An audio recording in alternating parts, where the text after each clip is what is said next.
നമസ്തേ, പ്രീതാസ് കിലറിലേക്ക് സ്വാഗതം. എല്ലാവരും സുഖമായിരിക്കുന്നു എന്ന് വിശ്വസിക്കുന്നു. ഇന്ന് നമ്മളിവിടെ ഉണ്ടാക്കാൻ പോകുന്നത് ഒരു മാങ്ങാ ചമ്മന്തിയാണ്. സാധാരണ ഉണ്ടാക്കുന്ന മാങ്ങാ ചമ്മന്തികളിൽ നിന്ന് വളരെ ഡിഫറൻ്റ് ആയ രീതിയിലാണ് ഇതുണ്ടാക്കുന്നത്. നല്ല ടേസ്റ്റുമാണ്. ഇത് മാത്രം മതി നമുക്ക് ചോറുണ്ണാൻ. അപ്പോൾ വീഡിയോ എല്ലാവരും സ്കിപ്പ് ചെയ്യാതെ മുഴുവനായിട്ട് കാണുമെന്ന് വിചാരിക്കുന്നു. വീഡിയോ ഇഷ്ടമായിട്ടുണ്ടെങ്കിൽ ഒന്ന് ലൈക്ക് ചെയ്യാനും മറ്റുള്ളവർക്കൊക്കെ ഷെയർ ചെയ്ത് കൊടുക്കാനും മറക്കില്ലല്ലോ. സബ്സ്ക്രൈബ് ചെയ്യാത്തവർ ഒന്ന് സബ്സ്ക്രൈബ് ചെയ്യാനും മറക്കല്ലേ. എന്നാൽ ഈ ചമ്മന്തി നമുക്ക് എങ്ങനെയാണ് ഉണ്ടാക്കുന്നത് എന്ന് നോക്കാം.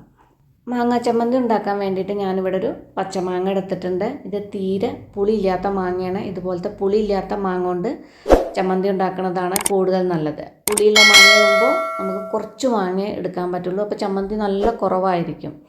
ഇപ്പം ഞാനിതാ ഒന്ന് രണ്ടാക്കിയിട്ട് കട്ട് ചെയ്തെടുത്തിട്ടുണ്ട്. ഈ 2 പീസ് മാത്രമേ നമ്മൾ ചമ്മന്തി ഉണ്ടാക്കാൻ എടുക്കുന്നുള്ളൂ. പിന്നെ ഇതിലേക്ക് വേണ്ടിയിട്ട് ഞാനൊരു 2 ചെറിയ തക്കാളിയും ഒന്ന് നന്നായിട്ടൊന്ന് കഴുകി എടുത്തിട്ടുണ്ട്.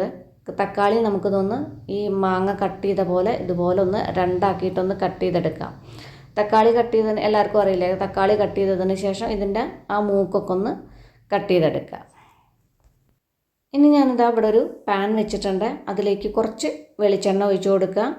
അതിനുശേഷം നമ്മളിപ്പോൾ കട്ട് ചെയ്ത് വെച്ച മാങ്ങ ഉണ്ടല്ലോ, ആ മാങ്ങ ഒന്ന് കമിഴ്ത്തിയിട്ട് ഇതിലേക്കൊന്ന് വെച്ച് കൊടുക്കാം. പിന്നെ തക്കാളി അതെ കട്ട് ചെയ്ത് വെച്ച തക്കാളി രണ്ടും ഇതുപോലെ ഒന്ന് കമിഴ്ത്തി വെച്ച് കൊടുക്കാം. ഇനി സ്റ്റവ് ഞാൻ ഓൺ ചെയ്തിട്ടുണ്ട്. പിന്നെ ഇതിലേക്കൊരു 6-7 വെളുത്തുള്ളി, ചെറിയ വെളുത്തുള്ളി അല്ലി ആവുകൊണ്ട് 6 എണ്ണം എടുത്തിട്ടുണ്ട്. 6-7 വെളുത്തുള്ളി അല്ലിയും ഒരു 5 പച്ചമുളകും എടുത്തിട്ടുണ്ട്. മുളക് നിങ്ങളുടെ എരിവിനനുസരിച്ചിട്ട് എത്ര വേണ്ടെങ്കിൽ അതിനനുസരിച്ചിട്ട് എടുത്തോളൂ. ഇനി ഇത് അടച്ചു വെച്ചിട്ടൊന്ന് ചെറുതായിട്ടൊന്ന് കുക്ക് ചെയ്തെടുക്കുക. ഇപ്പം നമ്മുടെ മാങ്ങയും തക്കാളിയൊക്കെ ഒന്ന് കുക്കായിട്ടുണ്ട്. ഇനി ഈ തക്കാളിയുടെ സ്കിന്നൊക്കെ ഒന്ന് ഇതുപോലെ ഒന്ന് എടുത്ത് മാറ്റണം. ആദ്യം നമുക്ക് ഈ മാങ്ങയൊക്കെ ഒന്നൊരു പ്ലേറ്റിലേക്ക് മാറ്റി വെച്ചതിന് ശേഷം ഒന്ന് ചെറുതായിട്ട് തണുത്തതിന് ശേഷം അതിൻ്റെ സ്കിന്നൊക്കെ ഒന്നൊരു സ്പൂണ് വെച്ചിട്ടോ കത്തി വെച്ചിട്ടോ ഒന്ന് മെല്ലെ ഒന്ന് എടുത്ത് മാറ്റുക. ഇപ്പം ഞാനിതാ ആ മാങ്ങയുടെയും തക്കാളിയുടെയും ഒക്കെ സ്കിന്നൊക്കെ എടുത്ത് മാറ്റിയിട്ടുണ്ട്. പച്ചമുളകും വെളുത്തുള്ളിയൊക്കെ എടുത്തിട്ടുണ്ട്. ഇപ്പം ഇതെല്ലാം ഒന്ന് തണുത്തിട്ടുണ്ട്. ഇനി നമുക്ക് ചമ്മന്തി ഉണ്ടാക്കണ്ടേ. ചമ്മന്തി ഉണ്ടാക്കാൻ വേണ്ടിയിട്ട് ഞാൻ മിക്സിയുടെ ഒരു ചെറിയ ജാർ എടുത്തിട്ടുണ്ട്. അതിലേക്ക് ഈ വേവിച്ച് വെച്ച മാങ്ങയും ഇതെല്ലാം അതിലേക്ക് ഇട്ട് കൊടുക്കുക.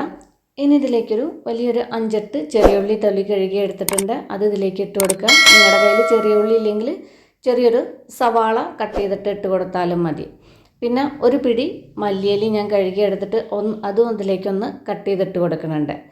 ഇനി നമ്മളിതിൽ ഇപ്പം ഇത് നമ്മൾ ചെറുതായിട്ടൊന്ന് മിക്സി അടച്ചതിന് ശേഷം ഒന്ന് ക്രഷ് ചെയ്തെടുക്കുക. ഇതിൽ സ്പെഷ്യലായിട്ടുള്ള ഒരു ഇൻഗ്രീഡിയൻറ്റും കൂടി നമുക്ക് ചേർക്കാനുണ്ട്. ആദ്യം ഇതൊന്ന് ക്രഷ് ചെയ്തെടുത്തതിന് ശേഷം ഇതാണ്ടില്ലേ ഇതേപോലെ ഒന്ന് ക്രഷ് ചെയ്തെടുക്കുക. ഒരുപാട് നൈസായിട്ട് അരയണ്ട, ഇതുപോലെ ചെറുതായിട്ടൊന്ന് അരച്ചെടുത്താൽ മതി. ഇനി നമുക്കിതൊരു ബൗളിലേക്ക് മാറ്റാം.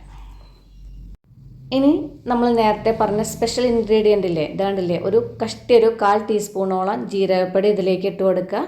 പിന്നെ ഈ ചമ്മന്തിയിലേക്ക് ആവശ്യത്തിനുള്ള ഉപ്പ് കൂടി ഇട്ട് കൊടുക്കുക.